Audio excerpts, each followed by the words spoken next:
Olá, gentes. Todos bem? Sejam bem-vindos, bem-vindas e bem-vindes ao Boteco Criativo.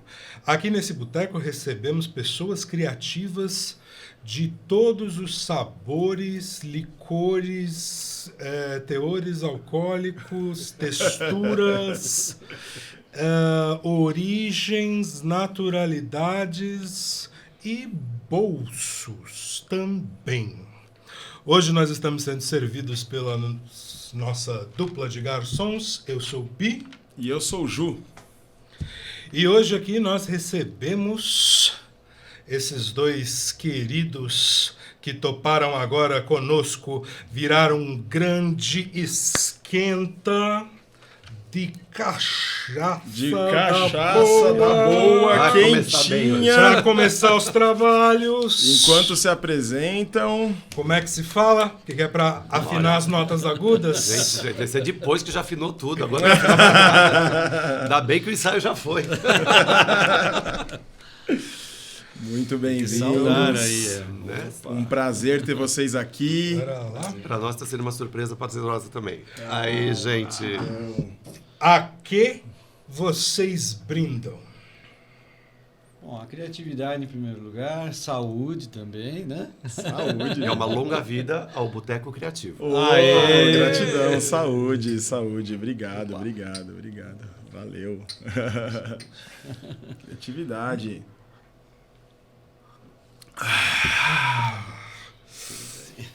É bom que Quem são vocês e de onde vocês vêm? Nossa. Marinheiro só. Eu não sou araqui, marinheiro só. Bem, quem somos nós? Eu sou Abel Rocha. Nesse momento, quer dizer, desde 2014, estou trabalhando em Santo André como regente da Orquestra Sinfônica de Santo André. Numa tradição de outros maestros que já vieram para cá, já, desde o Flávio Florenzi, que fundou a orquestra. Quando teve uma troca de direção. Quando foi fundada a orquestra? A orquestra fez 30 anos em 2018. 2018, né? Então ela é de 88. Então já é uma orquestra que tem uma... Para a média das orquestras brasileiras, é uma orquestra que tem uma história bastante longa e estruturada, né? E a gente pode falar que tem de altos e baixos, é uma orquestra sempre de altos nesse sentido, né? Não, mas é verdade, você pega situações em alguns lugares da tradição, da prática, às vezes, né, fica 2, 3 anos uma orquestra parada, então sofre um processo de descontinuidade, principalmente aqui no ABC, se você comparar com as outras cidades da região, São Bernardo, São Caetano, já tiveram projetos de orquestra sinfônica, mas muito menos consistentes do que a cidade de Santo André fez. Não tem problema. Do que a cidade de Santo André fez. Santo André teve algumas opções nos anos 80 muito fortes para a construção da sua orquestra, né? Logicamente, teve um trabalho cultural, um trabalho de organização da sociedade muito importante, mas naquele momento o Santo André entendeu que para ter uma orquestra sinfônica, ela não podia ser à vontade do governante da vez, né? Então a cidade entendeu que para realizar a existência de uma orquestra, ela precisaria existir, definida em lei, inclusive, como uma ação de Estado da prefeitura, não uma ação de um determinado momento político ou de um governo. Pera, né? então tem uma lei de orquestra? Então, existe uma lei que cria a Orquestra Sinfônica de Santo André em 1987. Né? Essa orquestra. O Santo André já teve outras orquestras no passado, lá nos anos 50, muito obrigado, Imagina. Lá nos anos 50... era uma orquestra mais de amadores, que não chegou a ser uma orquestra institucionalizada, organizada. Então, tem até, se vocês quiserem depois, a gente passa o canal da Sinfônica de Santo André. Por favor, se quiser, já pode falar. É só chega no YouTube, procura lá, Orquestra Sinfônica de Santo André. Temos o nosso canal com gravações da orquestra, com as produções que nós temos registradas desde que a gente recuperou de história, e de 2014 para cá, que a gente teve a tradição de gravar muita coisa. as produções mais recentes da pandemia, que a gente pode falar delas depois, e tem um documentário que a gente fez em 2018, né, sobre os 30 anos da orquestra, e a gente recupera não só a história dessa orquestra, mas da orquestra em Santo André desde os anos 50, né?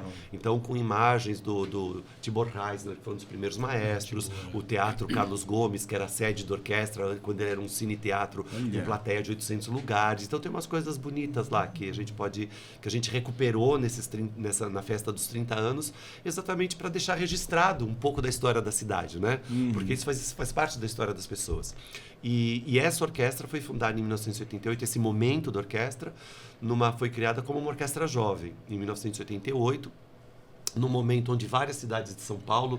30 anos depois faz sentido ela ter envelhecido. Exatamente. Né? Tanto que em 2010 ela tirou o nome jovem oficialmente. Uma velha orquestra. Né? Mas ela começou como um projeto de uma orquestra jovem, onde tinha professores, tinha monitores dos naipes que trabalhavam, de Tinilo, inclusive. Naipes? Naipe é um conjunto de instrumentos de uma mesma característica. Então, e tem várias hierarquias. É como se fosse uma seção. Uma seção. De trabalhadores. Então, por exemplo, a orquestra é um grupo total. Ele fala. Quem você, de onde você veio? Bom, maestro é maestro, a gente tem que respeitar. Você termina isso aí e passar para ele, porque o Otinilo é um desses músicos que está quase desde o começo na orquestra. Estou desde o início. Desde o início dessa criação.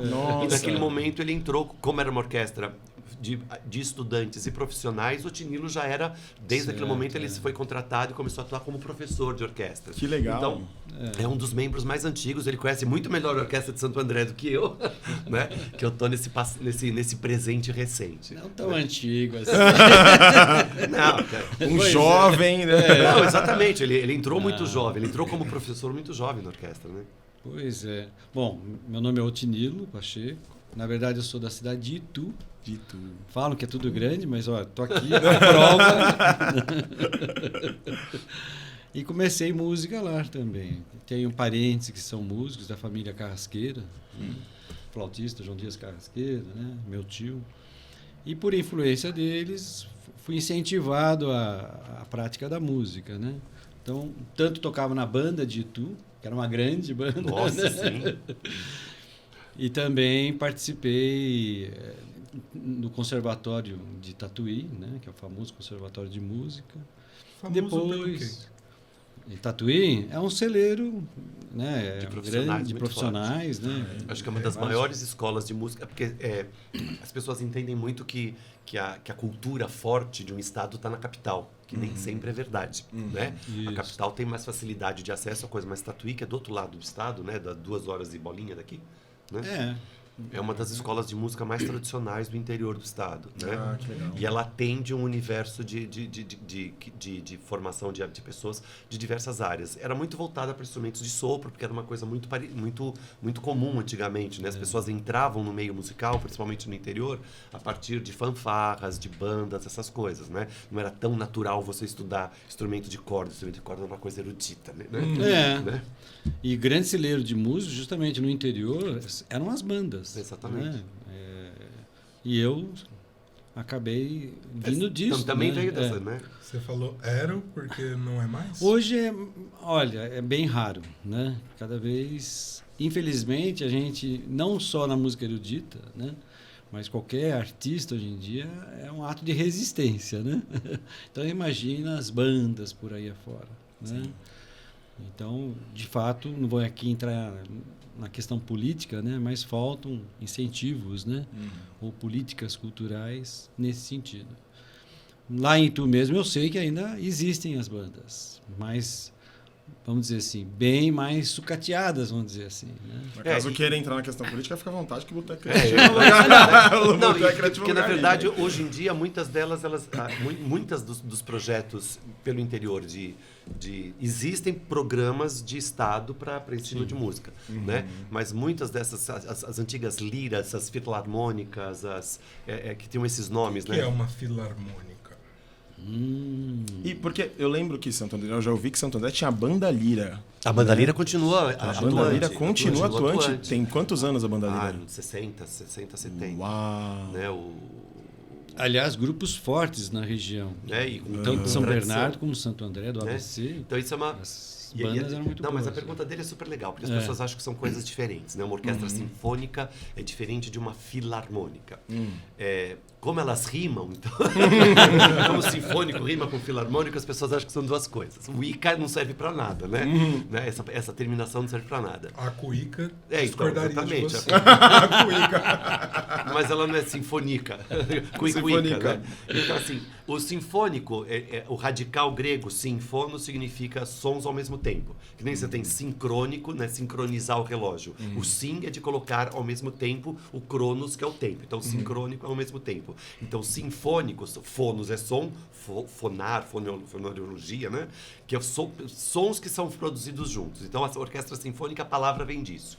Mas ficou a tradição, porque a palavra sinfonia, lá no começo, no século XVI, XIV, quando ela era usada, ela significava isso. Quando várias pessoas tocavam juntas, chamava de sinfonia. Certo. Né? Porque eram sons juntos. E você tem até aquela canção, né? Sinfonia de pardais anunciando, né? Então, sinfonia é isso, é um conjunto de sons ao mesmo tempo.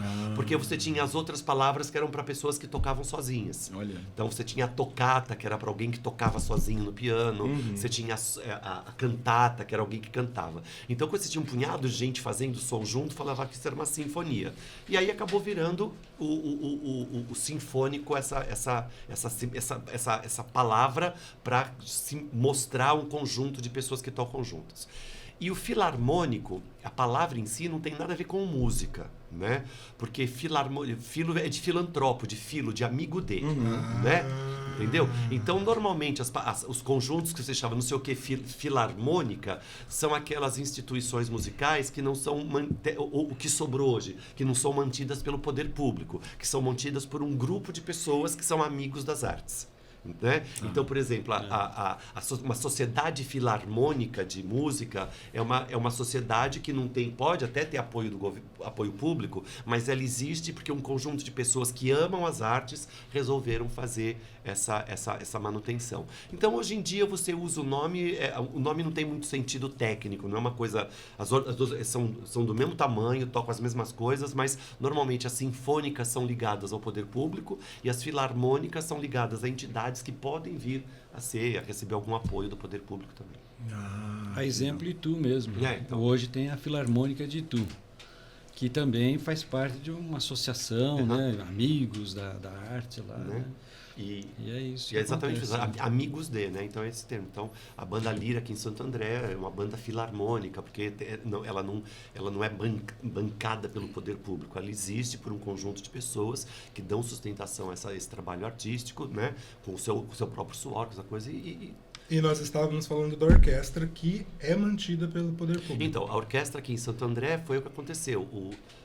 Naquele momento, em 88, quando ela foi ser criada, em vez de ser só a vontade do governante da vez, as pessoas perceberam que era importante que ela existisse estruturalmente dentro da cidade, para que não fosse uma coisa aquela coisa que a gente... exatamente. Que a gente conhece muito aqui no Brasil, que na hora que você muda uma gestão administrativa, em qualquer lugar, na verdade, né? A vontade... Você tem que desfazer tudo, falar que tudo que o anterior fez foi feio e errado. Muda o projeto. E agora, né? Aí ou você faz a mesma coisa e muda de Só nome, muda o muda a nome. cor, né? Exato. Muda a cor da coisa, né? Exato. Né? Para falar que é uma coisa nova. E isso é uma tradição muito ruim, né? E porque você perde a continuidade, você perde a força que esses trabalhos podem ter, né? Se você depende a cada 3, 4 anos tentar começar de novo, na hora que você interrompe um processo artístico qualquer, vocês sabem isso melhor do que eu, né? Desmontar é muito rápido. Né? Desmontar qualquer coisa é muito rápido, né? Eu sempre falo, aquela coisa castelo de cartas. Você quer derrubar um castelo de cartas, assim, plum, acabou. Sim. Vamos fazer outro? Ai, meu Deus do céu. Né? Aí você faz um, faz dois, aí você tá fazendo o 10º, vamos fazer outro, ai, já tô cansado. Mas vamos fazer de novo, né? Então tem isso. Então foi uma coisa muito inteligente naquele momento. O maestro Flávio Florenzi, que foi o maestro que bancou essa construção da orquestra, junto com outros artistas da cidade. Quer dizer, não foi uma coisa dele. Naquele momento, por exemplo, são pessoas de outras áreas deram muito apoio. Por exemplo, o Petrin, a Sônia Guedes, né? Legal. Que eram artistas Grandes aqui da nomes. cidade. Nossa, a Sônia, eu sou muito amigo da filha da Sônia, inclusive, né? A Kátia. Tocou muito com a gente, né? Fez muito parte. A Kátia tocou aqui na orquestra. E foram essas pessoas de cultura que bancaram intelectualmente essa coisa da importância de que a orquestra não fosse a vontade de um governante, mas fosse uma coisa da cidade, né? Então, a institucional em lei é uma coisa que garante que a cidade vai poder usufruir disso durante mais tempo. Né? E a nossa orquestra é garantida por lei, então... Ela é definida em lei, né? Que maravilha. Então, ela foi criada como orquestra jovem. Em 2010, ela teve uma outra proposta que aí tirou o jovem do nome, porque já percebeu que no andar das pessoas, as pessoas... Olhando na cara do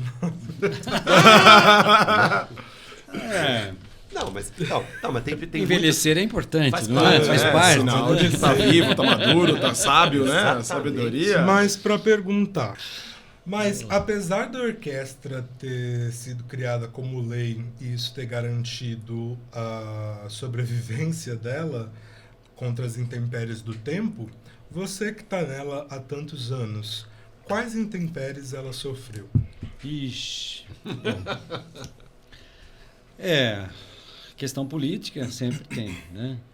Às vezes a orquestra não está no interesse, né, do governante ou até das políticas, né? Então, que nem agora mesmo, assim, não que a gente não tenha tanto apoio, mas nós estamos enfrentando a reforma de um teatro. Não temos o local de trabalho. O Teatro Municipal de Santo André está em Teatro. reforma novamente? Ainda está, ainda não começou. Não sei se eu posso falar isso. Já falou. Já falou.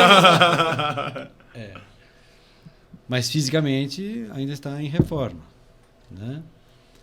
Então tem que adequar todo um programa, né? Uma programação em outros teatros onde for possível tocar, né? Para a orquestra não ficar parada. Apesar da pandemia, que num certo ponto permitiu a gente estar parado, mas não totalmente, porque graças ao maestro Abel Rocha, sempre muito criativo, usou das redes sociais trabalhos que ainda mostravam o trabalho da orquestra. Então, foi um grande desafio manter, né, a orquestra, né, ainda viva, né, mostrar o trabalho da orquestra com ideias muito criativas que ele colocou, né? Estreias mundiais, né? Nossa. Que estreia mundial que você aprendeu. Várias... Então, é que a pandemia chegou chacoalhando todo mundo, né? Ela criou todos os problemas que as pessoas sabem, fragilizou. O setor cultural O setor cultural foi extremamente fragilizado, né? Ele precisou de muita movimentação e esse fragilizar do setor cultural fez com que muitas áreas do fazer tivessem que se conversar, né? E foi muito bom por um lado também, né? Porque pessoas que não se falavam, de repente começaram a conversar. Tipo quem? Não dá para eu bater papo normalmente com o regente da Orquestra Sinfônica de Manaus, com o regente da Orquestra Sinfônica do Teatro Nacional, porque a gente está sempre com corda do pescoço. Durante a pandemia, a gente precisou conversar muito, porque quais são as soluções? Quais são os problemas? Como é que vocês estão dando conta de fazer? Quais são as pressões? Porque todo mundo estava com pressão, né? E reduziu a necessidade do ao vivo, né? Porque antes tinha aquela coisa, eu preciso falar com tal pessoa, vou lá ao vivo. Exatamente. Agora não, né? E a gente aprendeu que o ao vivo era outra coisa, né? Então, de repente, e foi assim, por exemplo, durante a pandemia, criou-se um Fórum Nacional de Música de Concerto, de ópera e música de concerto, legal. com pessoas do Brasil inteiro. Hoje em dia são mais de 1.400 profissionais que se encontram com regularidade em grupos de trabalho para discutir algumas questões que eram prementes, só que a gente não tinha essa percepção de que a gente poderia ter essa outra maneira de conversar. Nossa, né? Onde que a gente pode encontrar mais informações sobre isso? O Fórum tem uma página no Facebook, chama Fórum Brasileiro de Ópera, Dança e Música de Concerto, né? Que reúne as grandes orquestras, teatros de ópera do Brasil, muitos solistas, e que a discussão nesses dois anos tem sido o que é essa nossa atividade, como é que ela se encaixa nisso. E foi uma coisa muito boa, onde as pessoas passaram a e para um conjunto de pessoas mais voltados a essa preocupação do atuação musical, perceber que o conversar em conjunto é a maneira de você criar demandas e políticas públicas, né? Porque uma coisa é você fazer sua atividade sozinho, né? Outra coisa é você só fazer a sua atividade, compartilhar com as pessoas. Outra coisa é você chegar para o poder público e falar: poder público, existem demandas. Essa atividade, uma das coisas que ficou mais claras para todo mundo e que ficou muito no meu discurso, antigamente as pessoas, não, porque música é importante, porque faz bem para a alma, o concerto é bonito porque todo mundo vai se sentir bem. Não. Artes, os profissionais de arte são importantes porque eles movimentam uma parcela gigantesca do produto interno bruto brasileiro. E essa movimentação de dinheiro é muito necessária e imprescindível. A gente fazer arte tem a sua importância artística? Tem. Mas ela tem uma importância social, né? Que não é somente aquela coisa do engrandecer a alma, né? Permitir que... Não, isso é bonito por um lado. Porque a gente pode falar essas coisas, né? Por favor, né? sinta à vontade, a mesa do boteco. Né? Porque tem aquelas coisas que a gente... Se vocês quiserem falar, a gente está ouvindo. Não, então, assim, porque às vezes, uma coisa você vai fazer... porque a orquestra sinfônica é linda, a música... Não, ela movimenta um tanto de... Por exemplo, a orquestra sinfônica toca no Teatro Municipal. Ok, o ingresso é gratuito. Mas a pessoa que vem ao Teatro Municipal, ela pega o ônibus, pega o Uber, vem com o seu carro, bota gasolina, chega no teatro, come uma coxinha, toma o seu café, paga o estacionamento, depois ela resolve jantar com a família, porque, entende? Isso é uma movimentação econômica importante e ela é fruto do trabalho artístico, né? As outras áreas, muitas das outras áreas mais empresariais se entenderam com isso e na hora que eles mostram esses números da movimentação, eles conseguem chegar junto a plataformas governamentais e apresentar propostas de política pública. Por isso que linha branca tem isenção de IPI. Não é porque eles são bonitinhos, né? Porque a isenção do IPI... Linha branca? É, geladeira, fogão, essas coisas, entendeu? Né? Então, quando você dá isenção de imposto para geladeira, o que você está fazendo é estimular que um punhado de gente compre para que esse dinheiro entre nesse mercado, para que essas pessoas possam pagar salário das pessoas que lá trabalham, essas pessoas, né? É uma coisa importante. Então, a gente tem que falar de artes dos dois lados. Por um lado, a importância estética, artística, filosófica da arte, mas e nós somos uma parcela muito grande do mercado nacional. A economia criativa no Brasil, ela movimenta mais dinheiro que o setor tecido, como é que é o nome disso? Têxtil. O setor têxtil. Entende? Só que tem muito mais políticas públicas para o setor têxtil porque para o pessoal de artes. Dolorida essa, hein? Oi? Dolorida essa, hein? Essa doeu. Saber que tem mais a cultura inversa. Então, assim, eu estava até separando umas coisas aqui que vocês falaram, quem vocês vão prender na parede, eu fiquei escolhendo uns. Eu estava pensando em escolher o Aldir Blanc. Tem a lei, né? Aí que quiser tá colar barrada, né? Se quiser colar ao vivo, vamos lá. Né? Grande maestro Abel Rocha está colando a figurinha do Aldir Blanc na parede. É do jeito que era quando a gente era criança. É difícil mesmo. É difícil mesmo. A gente tem que achar. Tô sem unha. O problema é a falta de unha. É no sofrimento. Eu vou procurando a unha enquanto a gente fala. Então, durante a Lei Aldir Blanc, muita gente desse pensamento tacanho, né? Colocou que tá dando dinheiro de graça para a banda, né? Ela, na verdade, onde é que você quer que eu coloque? Onde o senhor quiser. Vou colocar aqui assim, ó. Né? Ela serviu para colocar dentro de um dos grandes mercados, de um dos grandes setores econômicos da economia nacional, um dinheiro que não estava circulando. E, na verdade, esse dinheiro que é colocado, ele se transforma em outra movimentação econômica também. Né? Então, na hora que você coloca dinheiro para essas pessoas, você não pegou dinheiro para você colocar no colchão, guardar no travesseiro. As pessoas pegam dinheiro para comer. As pessoas pegam dinheiro para pagar aluguel. Né? Pagar aluguel significa eu também estou dando subsistência para uma outra pessoa que está cobrando esse aluguel. Sim. Né? Então, alguns países do mundo que têm esse conceito de, por exemplo, de renda mínima, a renda mínima é exatamente esse princípio. Não é dar dinheiro de graça para as pessoas, não. É permitir uma circulação monetária dentro dentro da estrutura social que vai fazer com que a sociedade se entenda enquanto um conjunto único e não um conjunto de excluídos que a gente faz aqui. Sim. Essa viagem foi longe, né? Não, mas é interessantíssimo, importantíssimo. Discutir isso no século XXI ainda parece um absurdo às vezes, né? Mas é exatamente isso. Então, a atividade artística, ela tem uma parcela bonita enquanto formação de caráter, mas ela tem uma implicação de movimentação econômica do nosso mercado que a gente tem que se entender aí de uma maneira muito forte para que a gente possa falar, olha, eu sou importante economicamente para esse país. Sim. Então, nós merecemos ter um conjunto de políticas públicas de apoio e de realização para dentro disso. Entendeu? Certo. E aí eu queria, né, entrando na temática do nosso boteco, eu queria perguntar, antes, se vocês aceitam uma porção. Opa. Aceita uma porção? Uma porção de fritas? Nossa Senhora! Podia ser uma porção de verba pública, né? Demorou! Uma porçãozinha de fritas para acompanhar aqui dentro do Por boteco. isso não, é só ser criativo. Imaginar cada batatinha aí. Cada batatinha é 1 milhão para verba pública dentro. Guarda, não. Aqui, mano. É a cidade do nunca, né? Legal. E aí, né? Mas aí eu pergunto, né? Dentro de todo esse universo, né? Vocês trazem muito.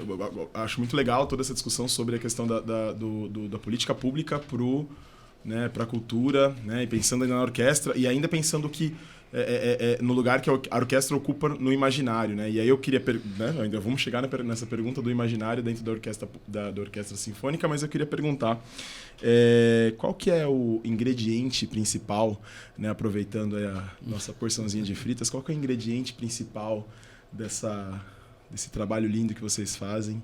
E qual que é o tempo de preparo? Então, a gente vai ter duas respostas. Acho que as respostas da gente vão ser bem complementares nesse sentido. Então, vou deixar o Danilo começar. E vamos. Ele vai falar de um lado, daqui a pouco, enquanto isso, eu vou aproveitando a batatinha. Bom, para o músico, né, é uma vida, né? Dedicada. E vamos dizer assim, o escolher ser músico, não sei o quê, não é uma opção assim, tipo, se não der certo uma coisa, eu faço outra, né? Ele já, desde muito cedo, ele sente isso. É uma disciplina como outra qualquer, sim, assim como aprender matemática, português. Mas também tem essa parte lúdica, que é nem um esporte, né? Você, eu gosto de jogar futebol, eu gosto de jogar basquete. Então, tocar um instrumento, por exemplo, né? Dificilmente você faz isso obrigado. Você se identifica e a vida toda, né? Se apaixona, né? Exatamente. Agora, o preparar, no caso, num grupo grande, né? Lógico que existe todo um métier para isso, né? Todo um preparo, né? Então, quanto mais você tiver artistas que têm experiência, né, nesse métier, fica muito mais fácil, né? E lógico, se o repertório também for um repertório também conhecido, né, maestro? Se pode planejar, determinar o tempo que deve ser trabalhado isso. Às vezes não, às vezes se é uma ópera muito extensa e inédita, aí você tem que imaginar que você vai precisar de muito mais tempo para preparar isso, né? Só que isso aí demanda custos também, né? Mas o que você quer dizer com repertório? Repertório? Boa pergunta, né? Já estamos em 2022, né? Então... Ainda, né? Então, o repertório rezando. Dos compositores conhecidos, né, ou notáveis, né, existe todo um repertório que, né, no decorrer dos anos você acaba aprendendo, né, e conhecendo cada vez mais. E também existe música de vanguarda, existe música contemporânea, que foi escrita agora. E aí? Né? A relação é diferente. Então, não é repertório, quando eu falo, as composições, né? Então, se costuma dizer, vamos fazer todas as sinfonias de Beethoven, né? Então, é um repertório, né? Agora, às vezes, para fomentar a cultura, você incentivar novos compositores, é preciso também você abrir espaço, né, para a música atual, a música contemporânea, a música de vanguarda, né? E aí compõe um outro tipo de repertório, né? Em Santo André mesmo, nessa trajetória aí de mais de 30 anos, né, da Sinfônica, já se fez ópera, já se fez balé, já se fez História do Soldado, por exemplo, que eu acho que foi um marco da orquestra. Tunes, né, com Fagundes, Fagundes. né? História do Soldado foi o quê? Foi uma... Então, a História do Soldado é uma música de É repertório. uma peça de repertório, que Né? depois de falar peça, repertório tem essas duas conotações. Repertório é aquilo que você está fazendo naquela semana, é o repertório daquela semana. Né? Pode ser isso. Repertório é assim, o que uma orquestra sinfônica costuma tocar. Quando a gente falar uma peça de repertório, são essas músicas que todo mundo faz, porque elas são consagradas, já conhecidas, né? Tipo assim, tocar, né? Se você toca Bossa Nova e não toca Garota de Ipanema, alguma coisa tem tá errada em repertório. você. Você não tem repertório. Se você não conhece Garota de Ipanema e não conhece Wave, você não tem repertório de Bossa Nova, né? Nesse sentido. E na época, a História do Soldado é uma música escrita por Stravinsky, né? Que ele escreveu para ser coreografada, né? Pode ser, né, com balé, pode ser 2 solistas, 2 dançarinos. E também um narrador que conta a história. E aqui em Santo André foi feita uma baita produção com direção do Ulisses Cruz, né, na época. Ulisses, né? Ulisses Cruz. E além de, né, dançarinos, teve a presença do Fagundes no papel do soldado. Foi uma coisa que marcou. Foram feitas muitas apresentações. O narrador foi o Petrin, Fagundes era o soldado. E o Capeta, né? Quem é o Capeta? Capeta era o Cacá Carvalho. É o Cacá, verdade. O outro maravilhoso. Então, ou seja, já é um outro tipo de preparo, né? Não é uma coisa tão simples, né? Do que você... Não estou dizendo que, por exemplo, tocar a Sinfonia de Beethoven, uma 5ª Sinfonia de Beethoven, vai ser mais fácil que qualquer outro repertório. Mas já é mais consagrado, mais no métier, né? Mas fazer arte é uma coisa que foge do controle. Eu já ouvi a mesma 5ª Sinfonia de Beethoven para uma outra orquestra, né? Que você fica admirado, assim, nossa, como é que ele foi, né? Teve ideias, né? Surgiu novas ideias para uma mesma interpretação. Que legal. Né? A 5ª de Beethoven, a gente tem um outro documentário no... Vou pegar dessa deixa para ficar falando da orquestra, das coisas que a gente fez aqui, Por né? favor. Senão, por que eu tô fazendo aqui, na verdade? Né? Que tá no YouTube esse também. Tá no YouTube, tá tudo no canal da orquestra. Tem um documentário de uma coisa que a gente chamou de concerto... Não foi o sináptico, foi o outro. Concerto sensorial. Sensorial. Né? Há uns anos atrás, que a orquestra fazia uma série de apresentações pela cidade, que a gente chamava de, não sei o quê, um concerto itinerante. A gente tocava numa escola, no Senac, não sei aonde. E a gente foi parar no Senai. Vamos fazer uma apresentação no Senai. Estava tudo marcado, uma apresentação meio de conversa e tudo mais, onde eu conversava com a plateia, explicando algumas coisas de música, né? E quando a gente chegou no Senai para juntar, no dia que a gente chegou no Senai e para fazer a apresentação, chega o coordenador e fala: mas vai descer uma nossa classe de elétrica que são todos surdos, tá? Meu E aí? pai. Eu falei, meu Deus do céu, não estou preparado para isso. E aí? E aí eu não sabia o que fazer, eu não estava preparado para isso. Mas acabou o concerto, eu fiquei falei, olha, fica tranquilo que a gente vai inventar uma ação musical para vocês. Maravilha. E foi o que a gente fez.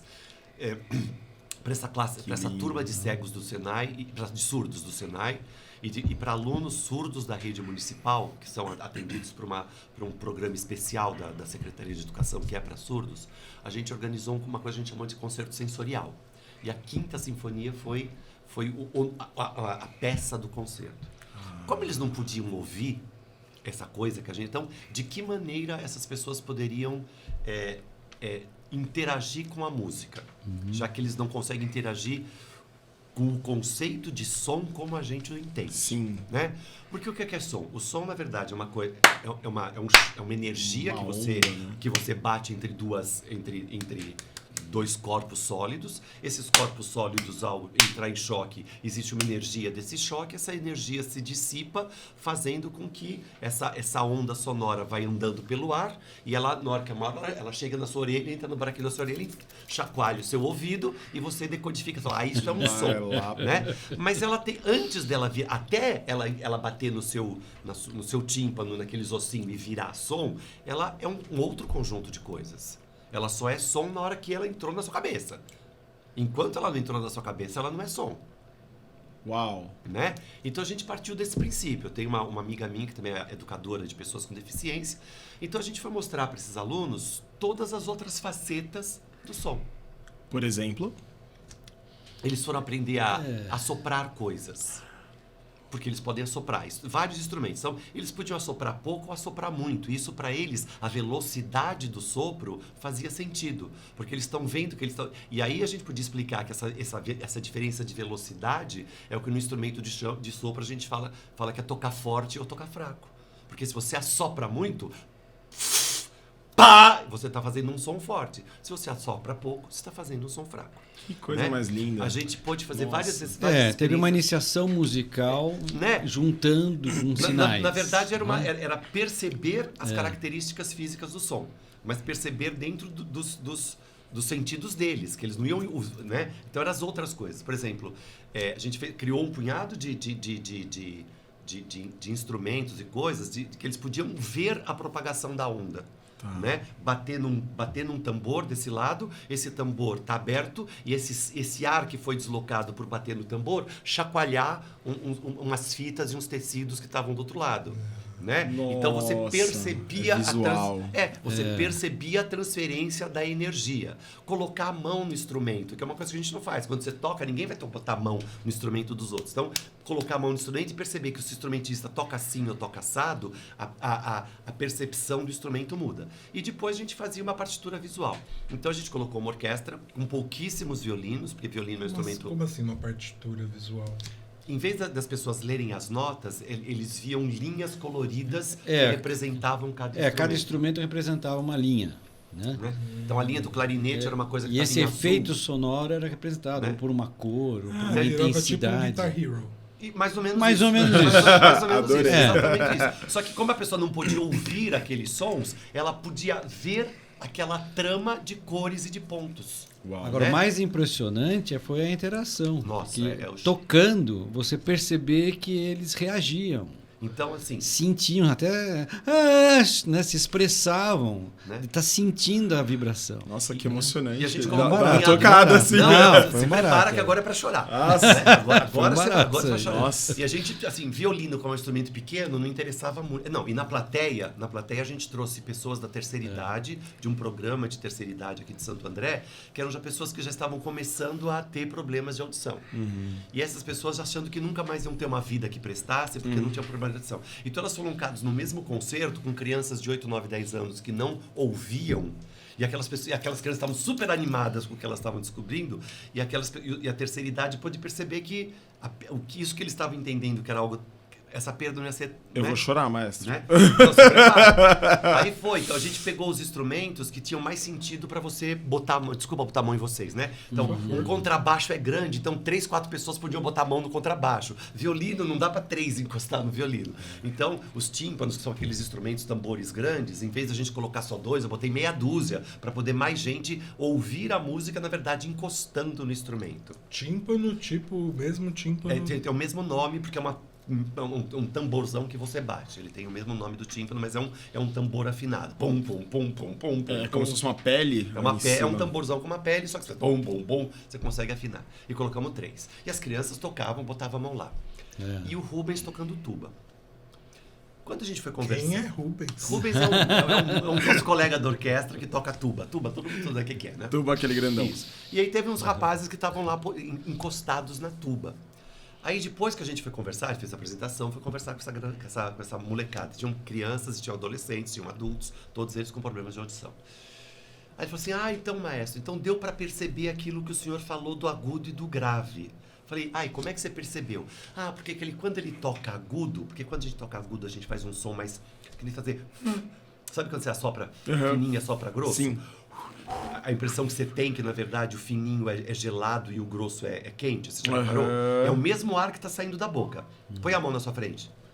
Assopra fininho, agora assopra grosso. Nossa, sim. Não parece que o grosso é mais quente do que o fino? Sim. Mas, na verdade, é o mesmo ar. É a nossa percepção disso, né? Sim. Porque o ar está saindo com a mesma temperatura. Mas como ele sai em velocidade diferente, a gente percebe de outro jeito. né? Uau, gente, olha, música é física. Música é física. Pura Então, física. E esse rapaz estava lá colocando a mão na tuba do Rubens. Eu pude perceber quando ele tocava agudo e quando ele tocava grave, porque quando ele tocava agudo, quando ele ia pro grave, o instrumento ficava mais quente. Olha só. O Rubens gelou. O Rubens ficou branco. O Rubens é meio assim, meio mulato, mas ele ficou branco.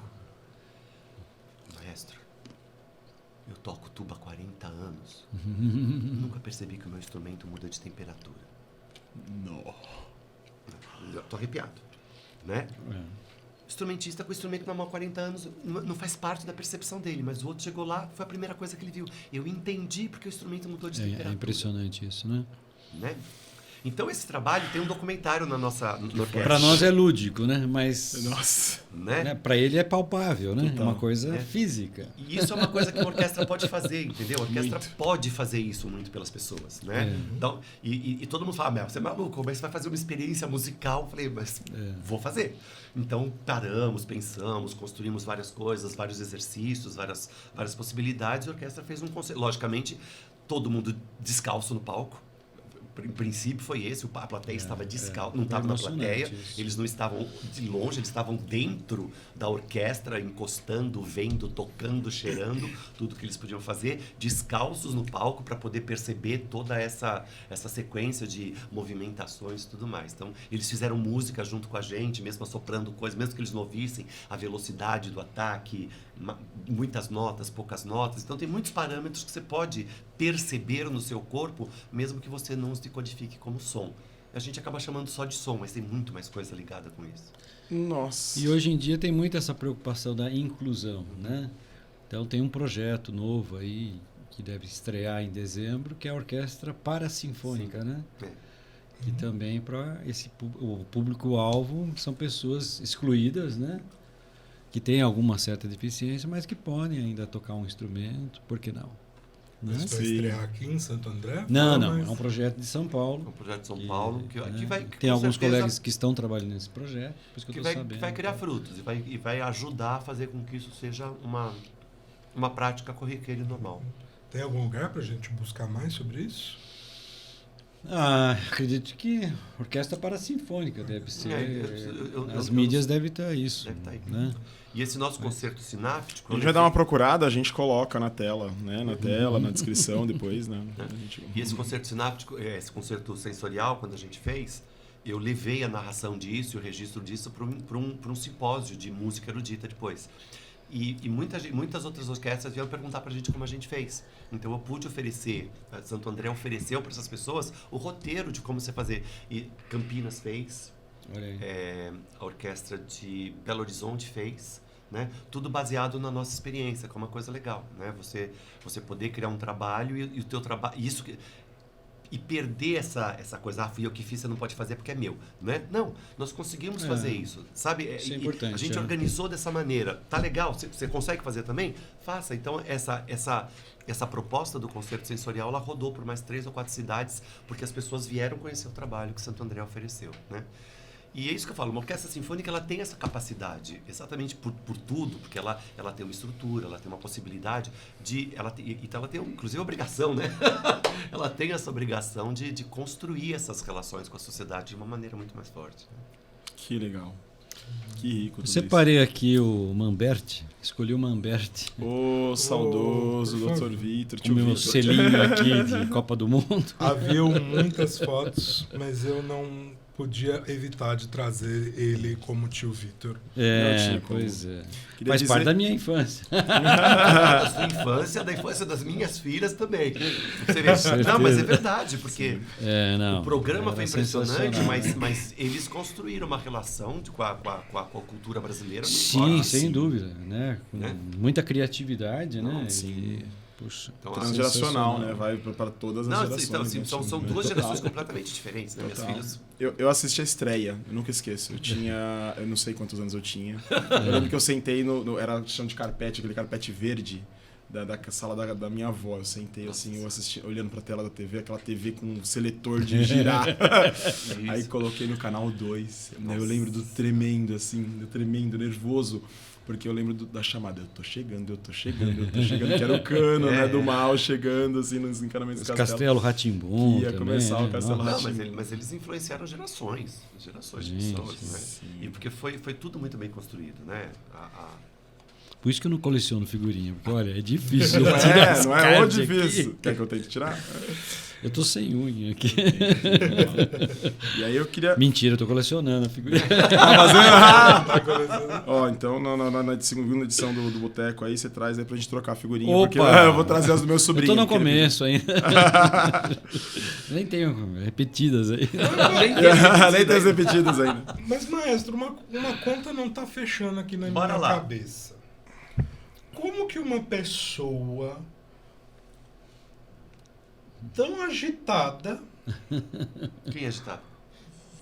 consegue parar para reger, sei lá, uma marcha fúnebre, uma valsa, uma música lenta?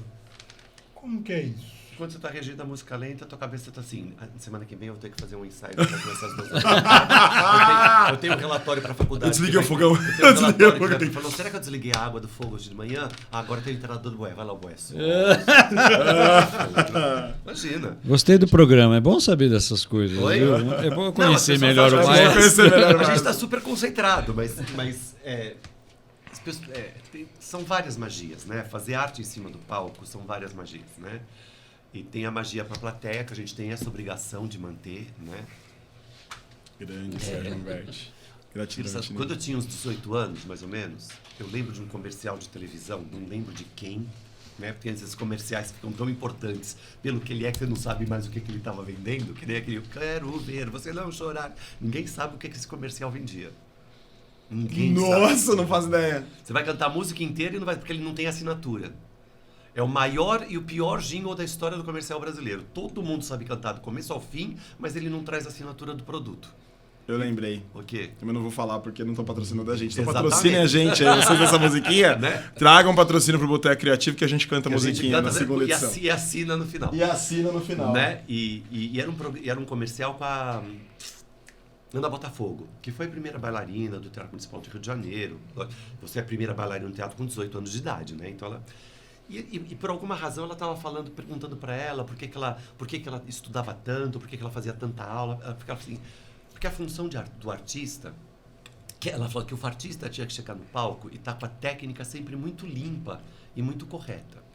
Porque a função do artista é criar uma magia. Uhum. E se você vai para cima do palco e qualquer coisa da sua atuação desvia a atenção da magia, o gesto errado, a coisa que não entrou, blá, blá, blá. Se você não está fazendo comédia, você pode fazer comédia e usar isso como parte da comédia, né? Uhum. Isso é normal, já trabalhei com palhacinhos 7 anos da minha vida, né? Mas num outro universo é você criar essa magia.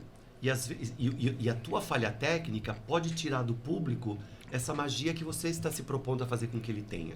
Então, se você não cuidou dessa realização, aquilo que é o fantástico, a fantasia que você está propondo para as pessoas assistirem, ela pode falar, ih, meu Deus do céu, ela escorregou, né? E esse ela escorregou, já pronto, você já saiu daquele passado. A gente sabe que a gente pode usar isso, transformar o artista em cima do palco num ser humano também é um recurso. Mas tem um primeiro que é essa magia, né? Então, nesse sentido, o ensaio, a preparação, a organização do músico que tem que estudar a sua parte, a gente brinca que ensaio não é para você aprender a sua parte, é para você aprender a parte dos outros, né? Porque você chega, você tem que, né? Exatamente. Né? Você já vem bem preparado. Então né? ninguém chega no ensaio para Preparado, saber o que é que tem que tocar. Não, eu tô aqui tocando a minha parte, mas eu preciso saber o que é que o outro está fazendo, como eu me relaciono com o outro. Por isso que eu falo muito para os meus alunos que maestro não é um chefe, ele é um facilitador. É aquela pessoa que está lá no meio, ele estudou a parte dele, você estudou a sua, mas vocês não sabem como é que isso resulta. Tá bom, se a gente vai tocar uma sinfonia de Beethoven que todo mundo já tocou, fica fácil. Mas esse ano a gente estreou 14 obras novas, esse ano. Nossa! Inéditas? Inéditas, escritas para orquestra durante a pandemia. Né? Nossa! De pessoas das mais... Agora mesmo, esse programa nós tem, estamos, né? tem duas Esse estreias. programa Uma que é o do João Cristal, que é o músico da cidade, inclusive. Sensacional. Né? Então, e de todas as áreas. Tem gente de muita vanguarda, tem gente de cada música popular, tem de tudo, né? Porque a gente tem que trazer o que as pessoas estão fazendo para você poder assistir. Mas eu ia perguntar isso. Qual é o ingrediente, o sabor que vai na música erudita e não vai na popular? Olha, eu vou contar uma coisa para você. Que a gente não acredita muito disso de erudito e popular. Né? Porque nós fazemos os dois. Falar erudito e popular, eu podia fazer um paralelo moderno para todo mundo. Ópera e musical. Sabe qual a diferença da ópera para o musical? Eu sei lá. Essa era uma pergunta que eu ia fazer. Então, exclusivamente Eu acho que mercadológico. na ópera eles falam mais alto. Não, porque Uma outra técnica. O musical tem microfone que consegue suplantar mais gente.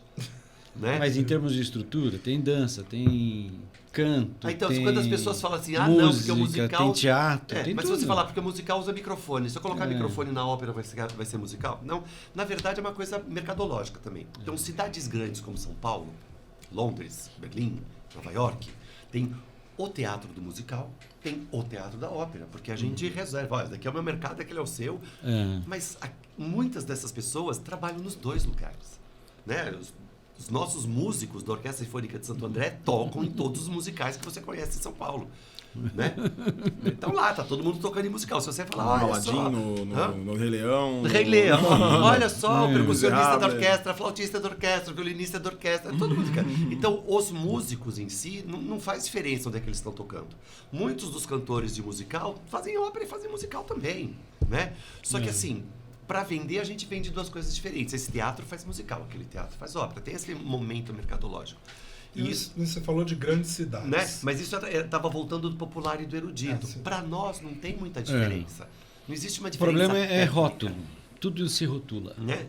Sei lá, o Tinino tá falando, ele contou que começou tocando em banda, né? Banda do interior, banda marcial, aquelas que andam no meio da rua. Mas ele também tocava em... O que você tocava na banda de baile? Puxa. Saxofone. Saxofone, músicas da época. Você toca saxofone em orquestra? Raramente. Mas, né? Porque em orquestra tem especialidade. Na orquestra é especialista em clarinete. Se a orquestra precisar de um saxofone, vai buscar uma outra pessoa para tocar. Porque ele é especialista em clarinete, porque a gente está contratando um outro profissional. Mas na vida a gente faz as duas coisas. Acaba fazendo. Eu já fiz muito show da vida com Zizi Posse, Estãozinho Chororó, Sandy Júnior, Fábio Júnior. Aliás, fizemos Alexandre juntos. Pires, Zizi Posse a gente fazia junto, né? Olha. Né? E não é porque a gente vai ser bolinha, pentagrama, forte. E fora a questão da comunicação, da mídia, né? Então, por exemplo, já solei várias vezes concertos, né? Para meu instrumento e orquestra, né? Mas bastava tocar o tema da novela Per Amore, da Zizi Posse, nossa, vinha abaixo. Então, para você ver o que é o poder, né, da mídia, né? E era um pouco daquilo que a gente estava falando, né? Para você, boteco criativo. Né? Essa palavra é um problema. Tô comendo batata. A gente se desacostumou muito a ir atrás do diferente. Sim. Né? Ir atrás do diferente consome neurônio, consome energia, consome tempo, né? Você consome uma postura crítica tua. Então, ficar com a repetição do normal é mais fácil. Então, você pode assistir a mesma novela que a gente estava conversando no carro, né? Você assiste a mesma novela 20 vezes, né? Porque os núcleos, as histórias podem ser um pouquinho diferentes, mas é tudo igual. É aquela novela, você vai sentar na frente da televisão e consumir o que te derem como novela das 8. Você vai ouvir qualquer sertanejo que vai falar tudo da mesma coisa, todas aquelas sofrências, porque para você não vai gastar nada. Todos eles são iguais nesse sentido, por mais diferente que eles sejam. Para você ir... Tem uma coisa, né? Uma coisa que todo brasileiro, pelo menos, acho que pelo menos da década de 2010 para baixo, vai saber dizer a diferença de uma novela das 6, das 8 e das 9. Sim. Mas elas são todas iguais. As das 6 são todas iguais, das 8 são todas iguais, todas iguais. Total. Né? Inclusive nas temáticas, às vezes na forma, né? Aquela de época. O de sempre linguajar, dourado. blá, blá, blá, blá, blá, blá. É uma variedade que é importante, é um mercado importante, eu acho que é uma produção técnica, artística importante. Mas na hora que você quer procurar outras coisas, que não seja simplesmente aceitar isso que vem de uma mídia tradicional, de uma rotina tradicional, que a gente pode chamar, sei lá, de mercado, demanda uma energia sua particular. Você precisa de uma proatividade, né? Que a gente estava até brincando. Ouvir rádio, eu ligo o rádio, ouço o que estiver passando. Assistir um podcast, eu tenho que ir atrás dele. Né? E eu tenho que caçar um podcast que fala disso, um podcast que fala daquilo. Procurem um Boteco Criativo. Exatamente. Já acharam, né? Vocês já acharam, então continuem.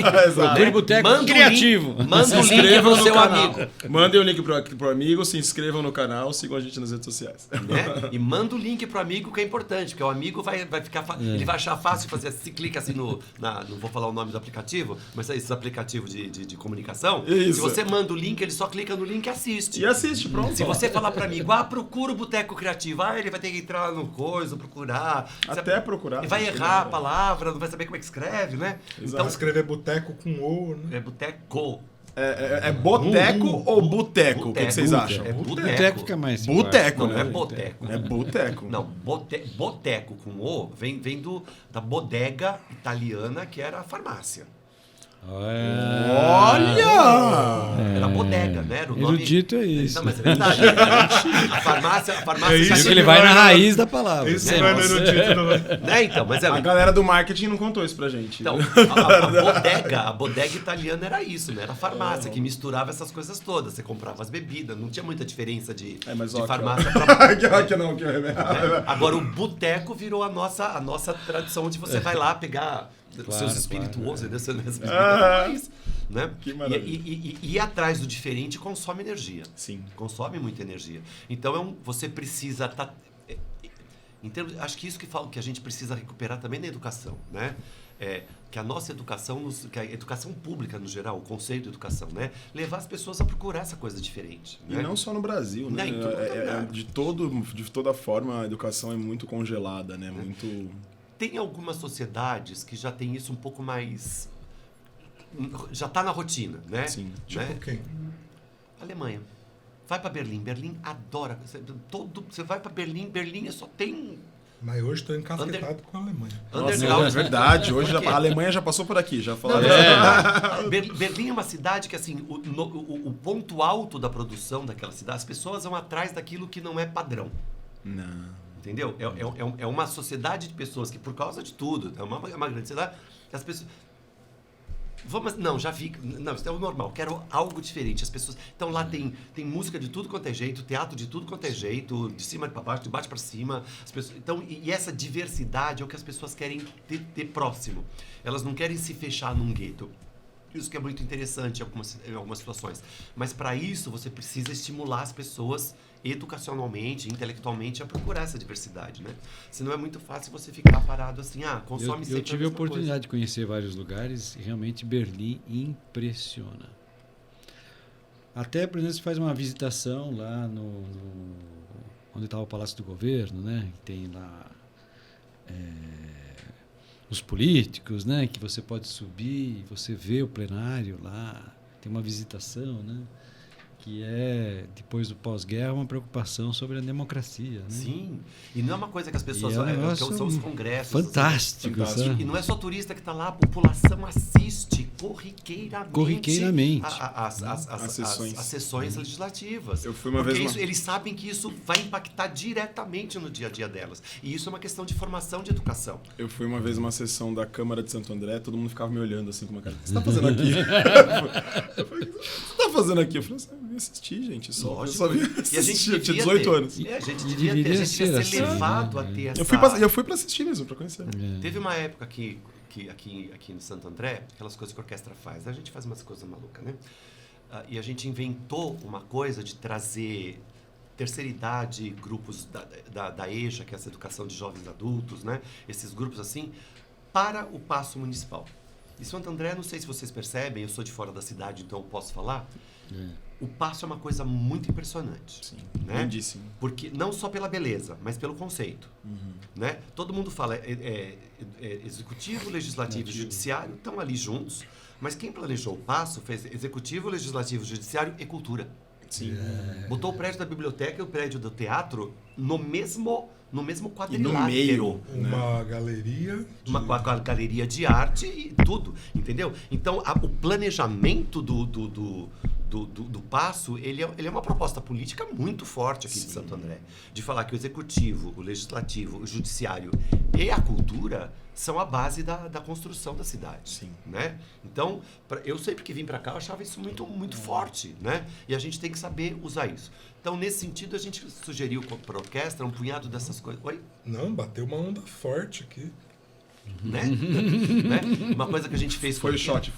Pode ser. Né? E a gente fez uma coisa com a orquestra que eu queria trazer um pouco disso. Então, a gente fez uma programação que era assim.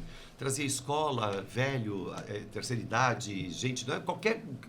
Quem tem esses grupos que tem essas ações de levar grupo de pessoas a fazer coisas. Então, a gente fazia um envolvimento cívico ali no meio. Então, pegava as pessoas que viriam naquele dia, dividia essas pessoas em 4 grupos.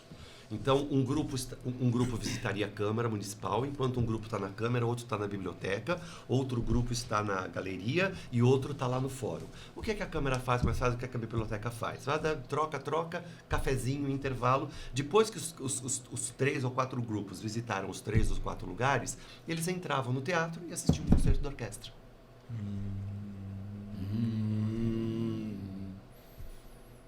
Nossa. Por que não? Né?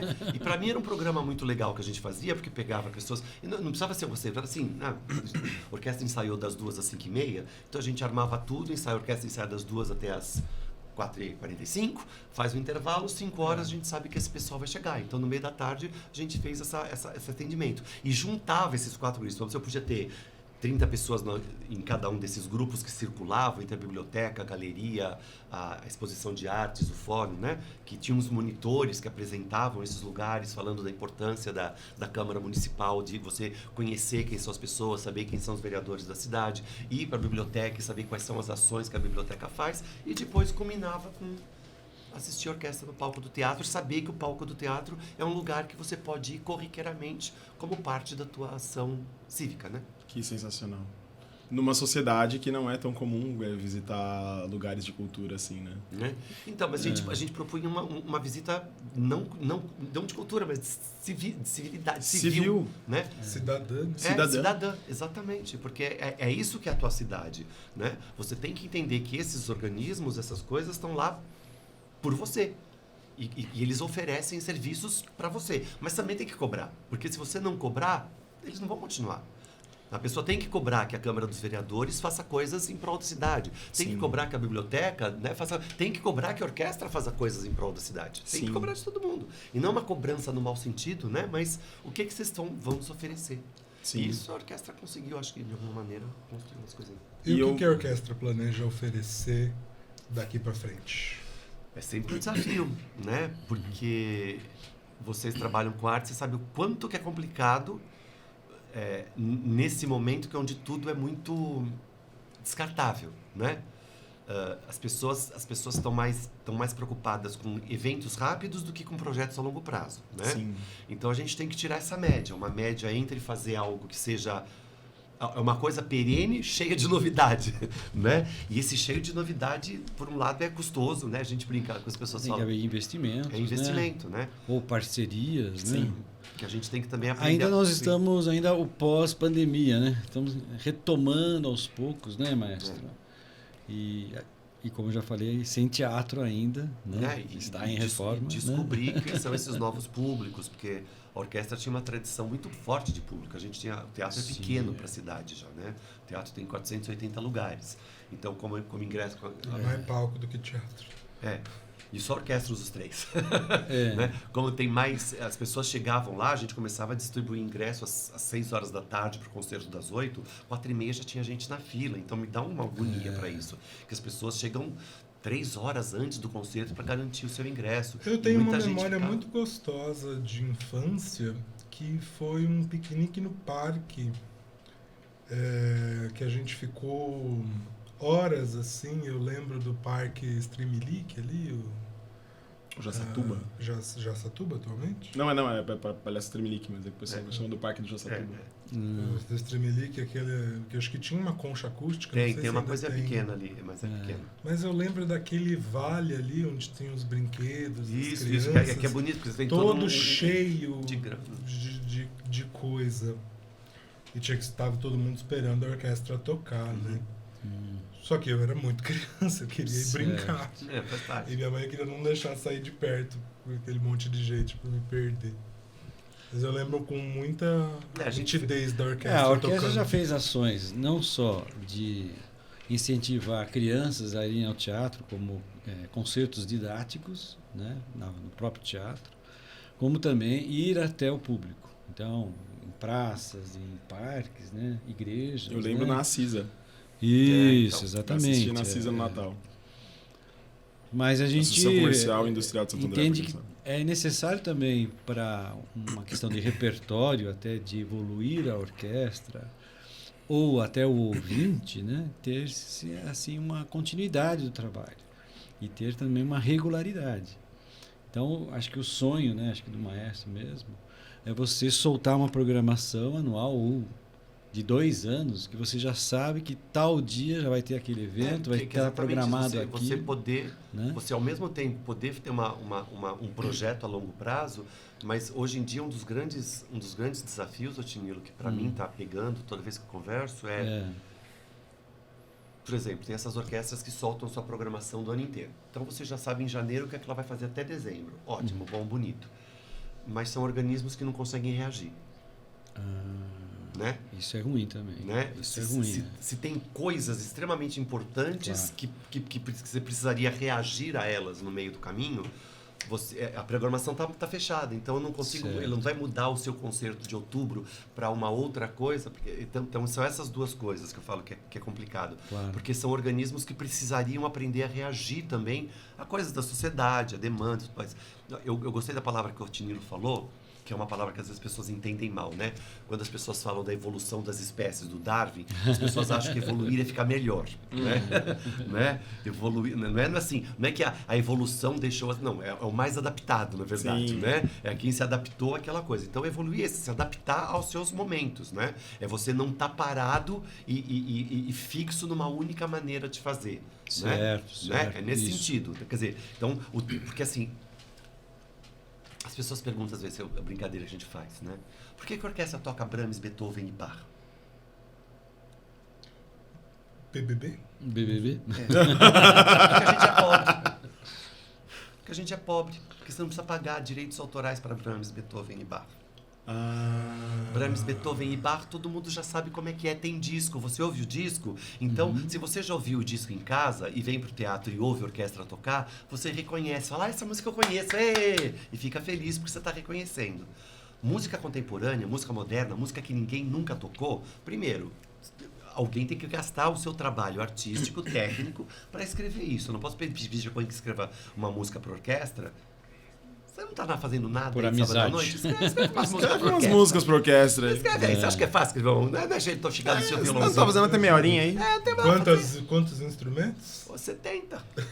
Né? Tem que, e tem toda uma demanda. Nossa, 70 instrumentos, 70. Não é se tiver uma musiquinha para violão, né?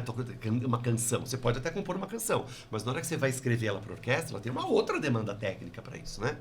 Então, fazer a música de hoje em dia, ela é cara nesse sentido. Porque, primeiro, ela tem o trabalho técnico de todo mundo, né? De quem escreveu a música, de quem que vai colocar essa música na estante, fazer... Porque não é assim, você escreve uma música... Não, existe uma parte pro clarinete que é diferente da parte do violino, que é diferente da parte do trombone, e elas precisam existir. Alguém precisa construir esse material para ir. A gente precisa pensar com antecedência. Em março, que a pessoa vai escrever... Olha, você quer escrever uma peça para orquestra? Eu vou falar em janeiro, a pessoa só vai aprontar isso para outubro, porque não é assim que você faz, né? Então, a orquestra vai tocar. Então, a orquestra nunca tocou. Então, por uma coisa que ninguém nunca tocou, ninguém nunca ouviu, né? Você não...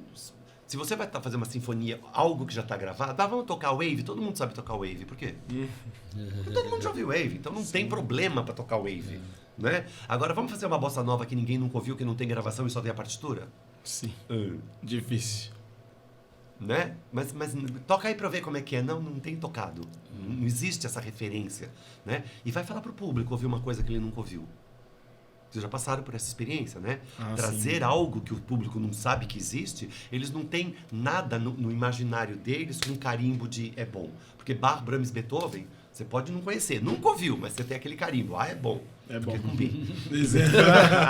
Né? Então, a coisa que você desconhece tem essa trabalheira toda. Então, essa coisa do evoluir até se transformar a cada momento e absorver para dentro da nossa prática isso.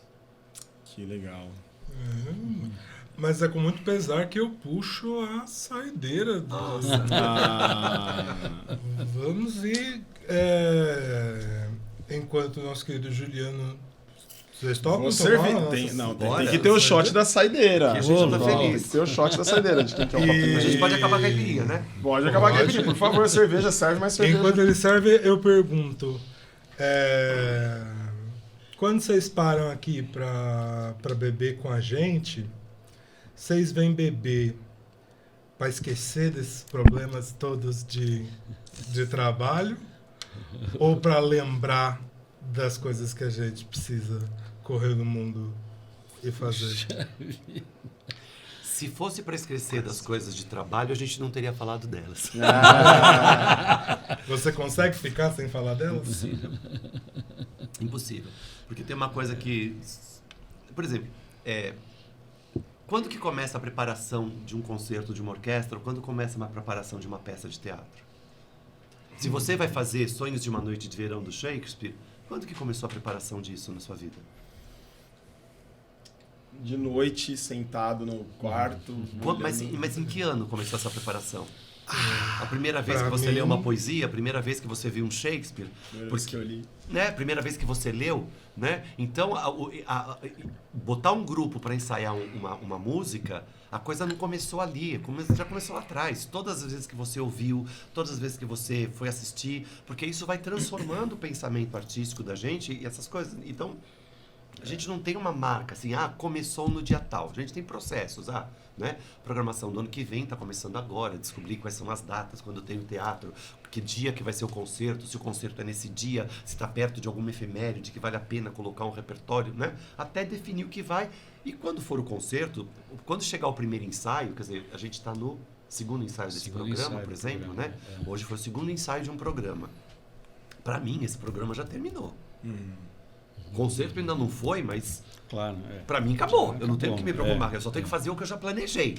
Quando chegar no concerto, é só um concerto de café, porque esse programa acabou quando todos os problemas anteriores ao primeiro ensaio foram resolvidos. Então você vai estar lá regendo o concerto, já pensando no próximo. Não, no 2023, porque o próximo também já está resolvido. Né? E é isso que a gente faz, né? Então tem esse lado da atividade artística, que é extremamente gerencial, né? Que às vezes a gente não dá tanta importância. Por isso que a gente precisa lembrar que ela é importante nesse sentido, né? Sim. Tanto economicamente, tecnicamente, como para pessoas. Isso é a coisa que a gente mais tem que segurar. Eu acho que essa palavra é importante, gerenciar, né? Gestão, né? A gente ainda puxa muito pelo latino, né? Coisa imediata, tudo para ontem. Resolve agora, né? E fazer arte não pode ser assim. Você tem que ter um método, né? Tem que ter uma metodologia, tempo de preparação. E o pessoal que está assistindo aqui, a gente não fez esse programa que você está assistindo hoje, está planejado. Então estamos puramente latinos aqui. Né? Você está achando que está de improviso, mas desculpa tá alguma coisa, então, que foi de improviso, mas foi criativo. Né? E foi boteco. E foi boteco.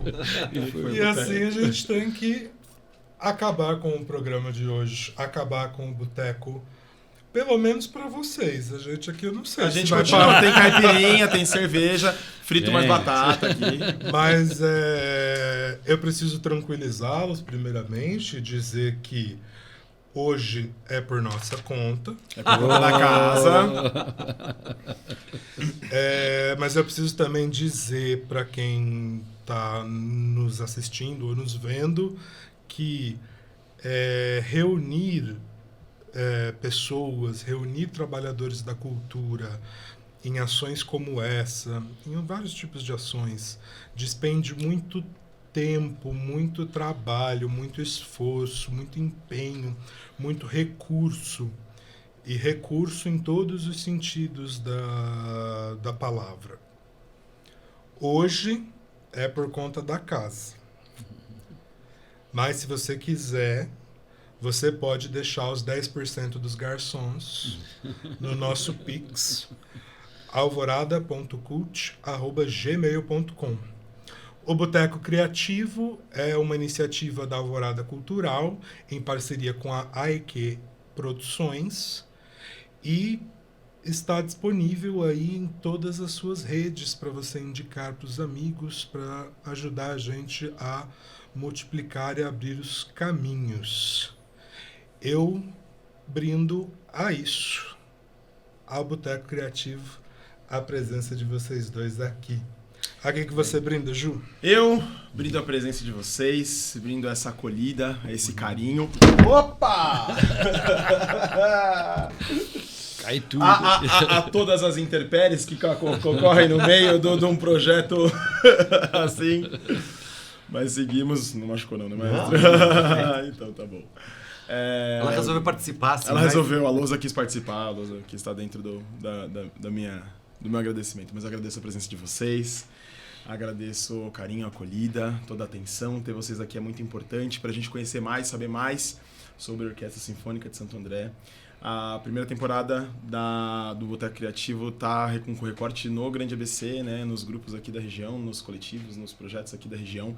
E a gente falar daqui para cá e para fora é muito importante. Vocês poderem vir aqui, trocar com a gente falar, né, com essa linguagem de boteco para as pessoas, para a gente saber mais, assim, é muito rico. E a gente agradece muito.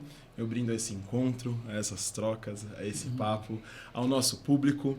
Convido a seguir a gente nas redes, se inscrever no canal, se inscrever nos aplicativos de todos os tipos. Seguir a gente, acompanhar a gente aí no que for, tá bom? E como o cliente sempre tem razão, a última palavra, o último brinde é todo de vocês. De vocês. Bom, da minha parte, foi ótimo participar com vocês. Me senti super bem. Muito obrigado. Não sei se foi por causa da bebida. Eu estou muito acostumado. É um jeito Sou um erudito. Não, mas espero ter contribuído aí. Parabéns pelo projeto aí. Boteco Criativo, muito legal mesmo. Gratidão. O cenário todo aqui, né? Me senti realmente num boteco. Essa é a ideia. E valeu pelo papo. Obrigado, Valeu, viu? Obrigado. Então eu vou brindar a todas essas pessoas que assistem vocês e que vão achar que é super importante contribuir para a manutenção de um projeto desses e para vários outros que tá de graça, mas não custa nada a gente falar, olha, tá aqui minha colaboração com vocês. Então a vocês que vão colaborar com o Boteco Criativo, o meu brinde. Nossa, brinde. Satisfação. Ei. Obrigado, pessoal. Até o próximo Boteco. Valeu.